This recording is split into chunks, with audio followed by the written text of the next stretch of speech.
Hello guys, तर आज आपण चाललो आहे दिंडेश्वर येथे प्राचीन काळातलं शंकराचं मंदिर आहे, ज्याचं नाव दिंडेश्वर महादेव मंदिर असं आहे। ते मुंबईपासून सुमारे 40 किलोमीटर अंतरावर आणि ठाण्यापासून 20 किलोमीटरवरती आहे। तर आपण भिवंडीला पोहोचलेलो आहोत आणि आता आपला प्रवास सुरू झालेला आहे। तर आपण बघूया कसं आहे ते मंदिर।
सो गाईज, आपण आलो आहोत दिंडीगड इथे, जिथे दिंडेश्वर म्हणून महादेव प्रसिद्ध आहेत। तुम्ही बघू शकता, रस्ता बघा, फुल एकदम नेचर। पावसाळ्यात यायची तर मजा खूपच वेगळी आहे। ज्यांना ट्रॅकिंग आवडतं ते लोक इथे येऊ शकतात ट्रॅकिंग करायला। हे बघा, खूप प्राचीन काळातलं हे मंदिर आहे। असं म्हटलं जातं की 8व्या शतकामध्ये हे मंदिर बांधलं गेलं होतं आणि भिवंडीपासून 10 किलोमीटरवरतीच आहे। जे आपल्या मुंबई साईडला राहत असतील त्यांच्यासाठी फारच जवळ आहे। हे बघा, अशी यांचे पप्पा काय करतात, माकडासारखे झाडावर चढले। तुला पण चढायचंय श्रियान? तुला पण जायचंय पप्पा सोबत? हे बघा, श्रियान आणि श्रियानचे पप्पा झाडावर जाऊन बसलेत। हाय श्रियान। माकड आहेस तू? पडशील।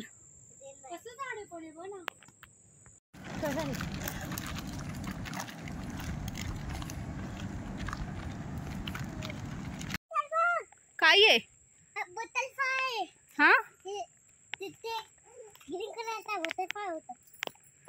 तुला मज्जा येते?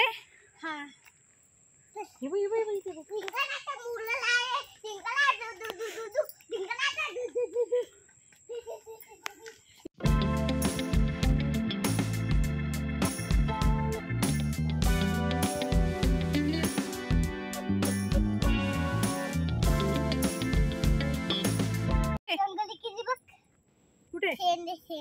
कसलं शेण घ्यायचं का आपल्याला सारवायला? पॉटी आहे?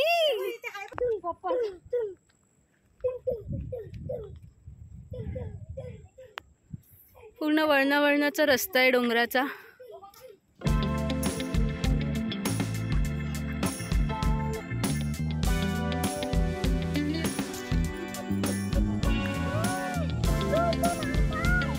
किती छान व्ह्यू दिसतोय बघा।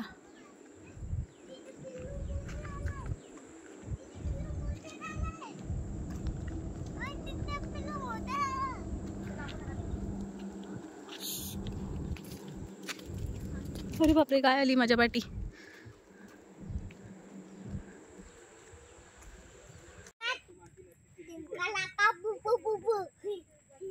जिंगालाला हु हु। खूप चढण आहे गाईज, पण मजा पण तेवढीच येते ट्रेकिंगची।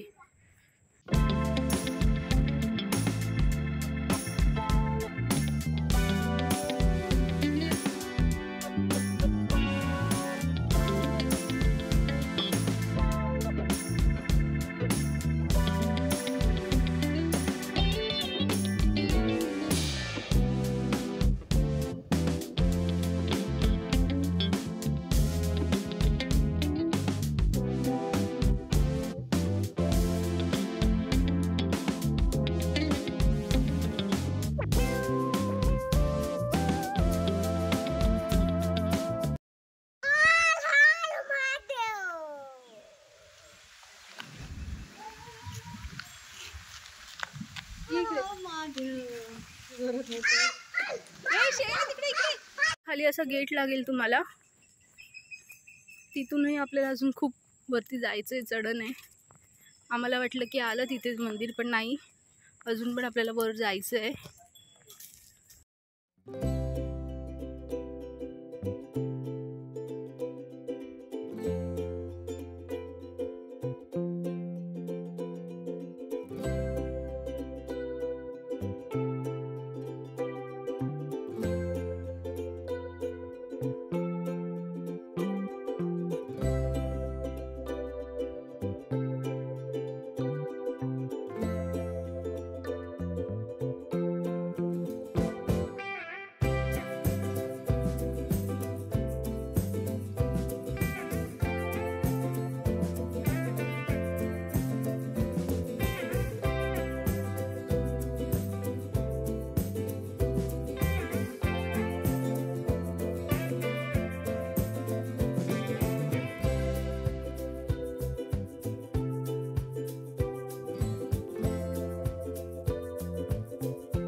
वातावरण बघा गाईस, किती सुंदर आहे. ढग असे भरलेले आणि हा नेचर पूर्ण पावसाळ्याचं माहोल झाला आहे.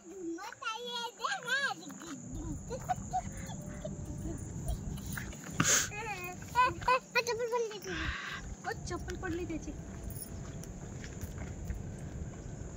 पूर्ण शांतता आहे, एकदम पीस वाटतंय. अजिबात कसला आवाज नाही, काय नाही, फक्त नेचर आणि नेचर.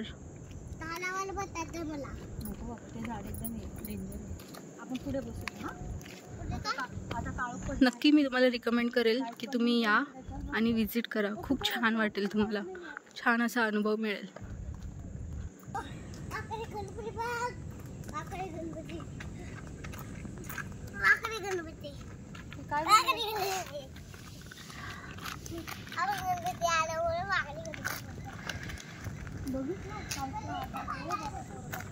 फायनली गाईज आमच्या गाडीपर्यंत आम्ही पोहोचलेलो आहोत. जीवात जीव आला.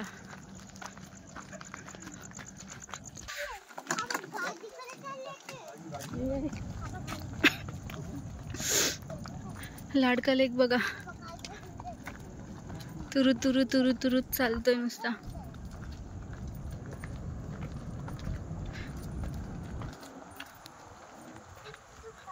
वरपर्यंत गाडी जाऊ शकते, वरपर्यंत रस्ता आहे, पण रस्त्याची हालत खूप अशी हे खड्डा आहे, त्यामुळे ना आम्ही गाडी इथेच पार्क केली होती. त्यामुळे तुम्ही सुद्धा आलात तरी पण गाडी अशीच पार्क करा. जर बाईकने आलात ना तर तुम्ही वरपर्यंत आरामात जाऊ शकतात, पण कार थोडं पॉसिबल नाही होत, कारण खड्ड्याचे आकार खूपच मोठे मोठे आहेत. आणि आता पाऊस पडण्याचं वातावरण झालेलं आहे. तुम्ही बघा, खूप छान असं वाटतंय.